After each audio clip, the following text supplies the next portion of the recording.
মা আর কিছু লাগবে? না মা। এই, এটা কি রান্না করছো? সবজিতে লবণ দাও নাই কেন? এটা মুখে নেওয়ার মতো কোনো তরকারি হয়েছে? ও তরকারিতে বোধহয় একটু লবণ কম হয়েছে। কম হয়েছে মানে কি? ঢং করতেছো? বাবার বাড়ি থেকে সারা জীবন এরকম সংসারে ঢং করে বেড়াইছো নাকি কখনো রান্না করে ঢুকছো? এত চিৎকার করছেন কেন? একটু লবণ দিয়ে খেলেই তো হয়। তোর কাছ থেকে এখন আমার খাওয়া শিখতে হবে? আমি চিৎকার করতেছি?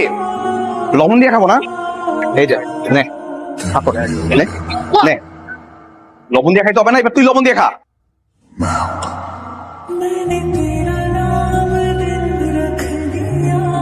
ওর মাথাটা একটু গরম, কিন্তু মনটা কিন্তু ভীষণ ভালো। মেজাজটা একটু খারাপ, আস্তে আস্তে সব ঠিক হয়ে যাবে। তুমি কিচ্ছু মনে করো না মা। দেখো আসলে সংসার